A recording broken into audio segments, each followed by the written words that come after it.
Opinião. Júlio Redel e Osmar Campreguer analisam os principais acontecimentos da política no Brasil e no mundo. Está no ar. Política com Pimenta. Voltamos na apresentação do seu Repórter Cultura, edição desta terça-feira, dia 23 de maio de 2023. Hora certa por aqui, são 7h44, sempre no oferecimento de Lojas Lar, desde 1921, sempre presente. E nós vamos ao ar todos os dias no oferecimento do Supermercado Chitz, seu amigo, sempre perto de você.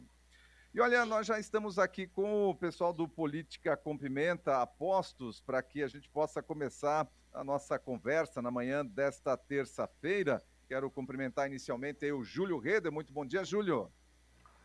Bom dia, um bom dia, Odair, um bom dia, Osmar, Aldair, o Júlio, né? A equipe da rádio e aos nossos queridos ouvintes nessa terça-feira.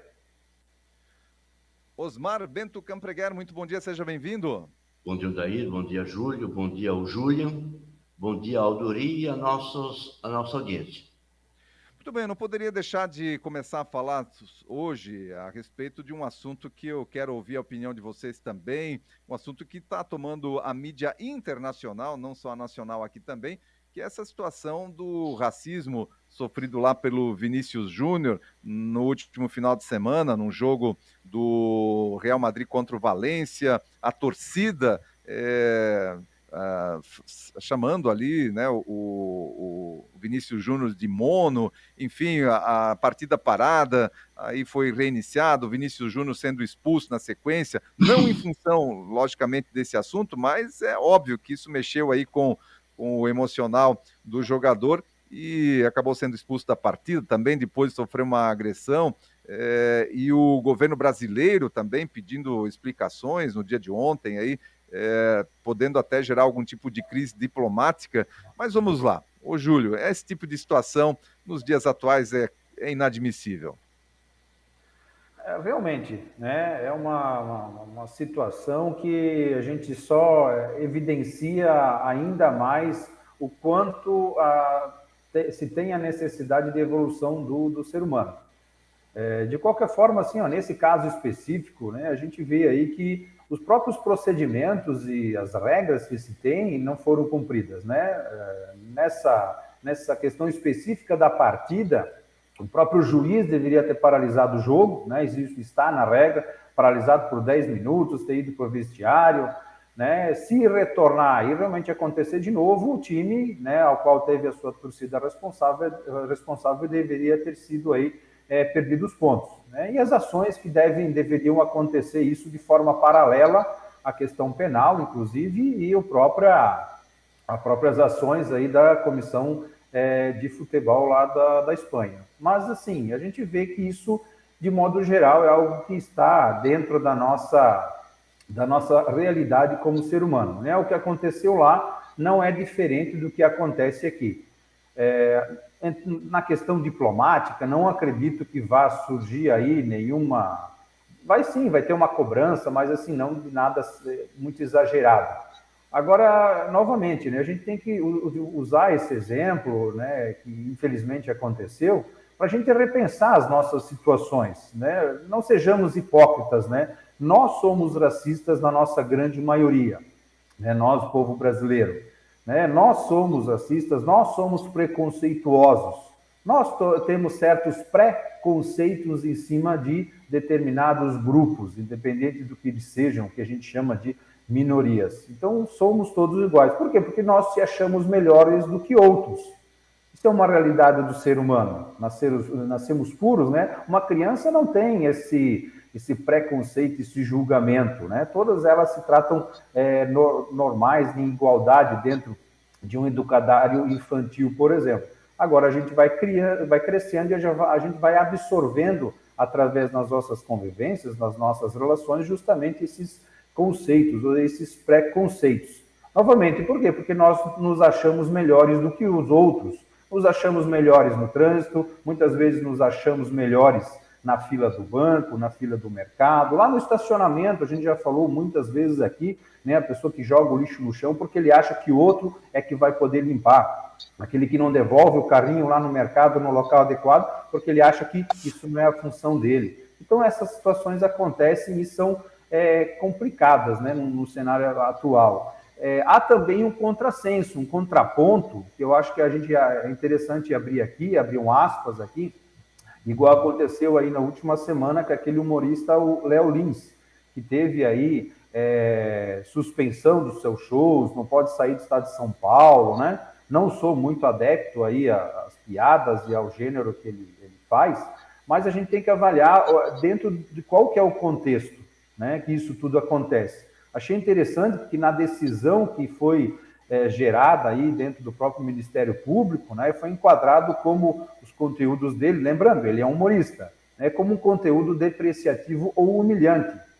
Ou seja, então ele não pode mais publicar nas suas redes sociais, inclusive fazer os seus shows, nada que se enquadre nesse conteúdo de raça, cor, etnia, religião, cultura, origem, gênero, né, deficiente, crianças, adolescentes, mulheres ou qualquer outra categoria que se considere como minoria vulnerável. Ou seja, basicamente sobrou o quê? Ele só pode fazer piada com um homem hétero branco.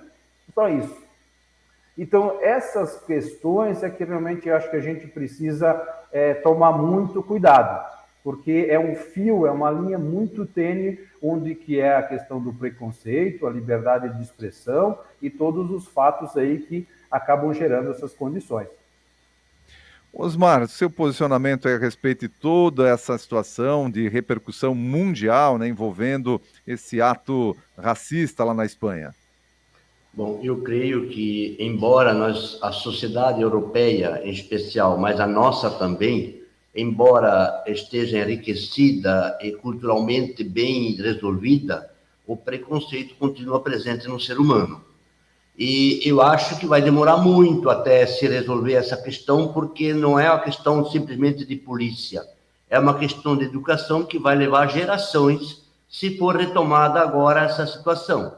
Mas vejo que é muito difícil e também vejo que, de certa forma, o Vinícius Júnior está sozinho nessa batalha, porque os jogadores da mesma situação que ele se mantêm em silêncio ou se manifestam de forma individual ou pouco agressiva, porque se todos eles, de fato, se manifestassem, o preconceito seria enfrentado, mas é uma batalha sozinho porque ele é mais visado e talvez porque ele chamou atenção. Mas é uma situação difícil de enfrentar, mesmo porque todo mundo quer colocar um pano por cima para não aparecer, resolver esse problema para não aparecer ali na frente. Eu acho que vai levar anos, é uma questão cultural e, como o Júlio falou, esse preconceito está presente também no Brasil, né? E é uma questão de educação que leva muitos anos para se resolver e de difícil solução. Muito bem, é uma situação triste realmente, né, que a gente tenha que conviver com isso dessa forma, mas tomara que tudo isso, toda essa repercussão, ela não seja só caso de polícia, como diz o Osmar aí, mas que isso passe a ser refletido e incutido na cabeça das novas gerações aí, que eu vejo já que as novas gerações já estão vindo mais libertas dessa questão do preconceito. A nossa geração, as gerações intermediárias é que ainda tiveram ainda muito contato com isso, mas as novas gerações já estão vindo mais libertas desse tipo de situação e, quiçá, a gente possa ter daqui a pouco aí um mundo realmente livre de qualquer tipo de preconceito ligado à raça, à cor, que é uma coisa realmente repugnante. Olha, nosso segundo tema de hoje tem a ver com a briga que parece eterna entre os membros do governo atual e o Campos Neto, lá do Banco Central. Apesar de os dados da economia terem se mostrado nessas análises e números que estão sendo divulgados mais recentemente sobre a análise da economia, inflação, PIB, estarem se mostrando números positivos, devido, logicamente, a essa política que o Banco Central tem adotado, ainda assim, o governo federal, em todas as ocasiões em que consegue, ataca o Banco Central na pessoa do Campos Neto, ou seja, o governo ainda continua querendo mexer na marretada, na questão dos juros no Brasil, e assim como fizeram aí com Petrobras, vamos ver como é que vai se comportar a questão do preço dos combustíveis também, que foi alterada aí a política de preços. Vamos ver se isso vai se sustentar ao longo do tempo, mas no Banco Central também, o governo querendo meter o dedo. Osmar, começa com você. Bom, eu aqui já me manifestei muitas vezes. Eu sou contrário a essas manifestações públicas das autoridades que fica brigando em público. E essa entrevista do presidente do Banco Central, eu achei que indevida. Tá? As críticas que ele fez ao presidente, não é que o presidente não seja merecedor de críticas. Se fosse um deputado qualquer no Congresso, não teria problema nenhum. Mas o presidente do Banco Central, ele é um técnico, e ele não está pedindo voto para ninguém. Para mim, embora o conteúdo esteja correto, a forma com que ele faz as críticas é que não são corretas. Um técnico, ele faz um trabalho técnico, ele quer fazer manifestações políticas. Então, o trabalho técnico dele, ele deve desenvolver da forma correta, que ele entende, que a equipe dele entende, mas as críticas políticas eu acho indevidas. Como acho indevidas as críticas públicas que o presidente faz ao Banco Central. Mas com uma ressalva, que o presidente é um político e o presidente do Banco Central é um técnico que não precisa de votos. Então, eu acho que deve fazer essas manifestações em particular, em eventos próprios para isso, e não em entrevista, porque isso só acira os ânimos ainda. Então, se ele julga que está fazendo o trabalho correto, ele devia dizer, nosso trabalho está sendo correto, apesar do governo nos pressionar isso e aquilo, mas não sair com essas críticas que o presidente entende ou não entende. Pode ser tudo verdade o que ele está falando, mas eu acho que a crítica de um técnico contra o presidente não é devida. Crítica pública, em particular, poderia ser sim. Acho que o governo está exagerando nas críticas ao presidente e o presidente do Banco Central deveria se manter como um técnico. Júlio, seu posicionamento, sua opinião a respeito dessa briga ad eternum aí de Banco Central e governo federal. Olha, essa é uma briga, né? É uma briga que vem com a própria narrativa, né? Só demonstra realmente assim que o governo só tem zero de articulação política dentro do cenário econômico. A única articulação política que ele consegue fazer é junto com o STF para perseguir opositores.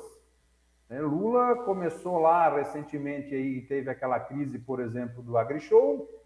Aí depois que a poeira, né, praticamente tinha baixado, ele foi lá para o norte, fez um discurso e chamou o pessoal do agro de fascista. Então, assim, ele não se cansa, né? Quando as coisas, ele está num eterno palanque, ele continua indo de campanha. Esqueceram de avisar ele que ele tem que parar de viajar e tem que governar o Brasil. Então, essa narrativa dentro do Banco Central é para justamente, essa briga ali é justamente para criar essa narrativa de que o Banco Central é que está ocasionando a inflação e os altos gastos do governo. Né? O custo não é o governo que está gastando, a culpa é do Banco Central. A mesma situação que aconteceu agora, né, com o combustível. O combustível é a mesma coisa. O resultado dessa pequena baixa dos combustíveis não é necessariamente específica aí de uma demanda ou de uma conversa que foi feita com a Petrobras. Ele é uma commodity, ela acompanha o mercado nacional, o mercado internacional. Né? Nesse mesmo período, ano passado, o barril do Brent, que é o óleo bruto, ali estava sendo negociado acima de $100. Agora está menos de 80. Então, de qualquer forma, no mundo todo está baixando, assim como o preço de várias outras commodities também. Então, mas se cria essa narrativa que tem que se manter essa briga como se fosse justamente o problema do Banco Central. E não é. Né? A outra narrativa, por exemplo, e que a gente não pode deixar de falar, é o fiasco que o Lula fez no encontro lá em Tóquio, né, do G7. Né, para quem falou muito que a guerra da Ucrânia e da Rússia se resolveria aí numa mesa de bar, depois do segundo, terceiro copo, Lula nem levantou da cadeira para cumprimentar. E aí veio com uma desculpa que foi agendado um horário, uma reunião para conversar, e o Zelensky, lá o presidente da Ucrânia, que não apareceu, que não compareceu. Nem a oportunidade de cumprimentar ele levantou, fez de conta que estava lá lendo e assinando, fazendo qualquer coisa, realmente uma vergonha. Perdeu a oportunidade de concorrer ao Prêmio Nobel da Paz, o Lula, nesse último final de semana. Muito bem, olha, vamos para o nosso último tema. Eu quero um comentário rápido de vocês aqui, para a gente fechar o nosso Política com Pimenta de hoje, porque eu não poderia passar em branco. Propostas para bloquear celulares em presídios estão paradas no Congresso. 3 diferentes projetos de lei que defendem o bloqueio de aparelhos celulares em presídios espalhados pelo país. Além do tema, as propostas contam com outro ponto em comum. Estão com as tramitações paradas há anos no Congresso Nacional. E aí a gente vê, como a gente tem na nossa enquete do dia de hoje, aí tramitando a liberação do topless. Um comentário rápido de cada um sobre essa situação, Osmar. Bom, é o que a gente vê no Congresso, se vê gente de peruca, gente chamando o outro de chupetinha e não sei o quê, e trabalho que é bom, nada. Então, os nossos parlamentares, não só de agora, de há muito, eles se preocupam com coisas inúteis, e o que é bom, o que é necessário para o Brasil é deixado de lado. Então, se preocupam com briguinhas estúpidas, com influencer e com agressões baratas, e deixam o que é necessário para o Brasil avançar. Na verdade, quando falamos em protagonismo da Justiça, ou do Supremo, do Judiciário, é justamente por causa da omissão, da falta de trabalho do nosso Legislativo, que não legisla, não trabalha e não faz nada, não aprova, enfim, não produz nada de útil para o Brasil, só fica em situações tentando chamar atenção por coisas inúteis. Júlio, para você encerrar o programa de hoje, então, o seu comentário. Olha, eu vou encerrar concordando com o Osmar, né? Porque realmente o nosso Congresso, nosso Senado, nossos deputados lá, realmente assim, é mais mídia social ultimamente do que ações necessárias aí para melhorar alguma coisa dentro do nosso sistema. Um exemplo é o próprio que aconteceu ali, a questão do Deltan Dallagnol, a questão da cassação do mandato dele, né, o mais votado do Paraná, que não aconteceu nada. Cadê a direita? Cadê a direita, os deputados, senadores da direita, para instigar o próprio Senado Federal, instigar o próprio STF a fazer esse questionamento? Está faltando um Randolfo Rodrigues lá da direita para fazer todos esses questionamentos.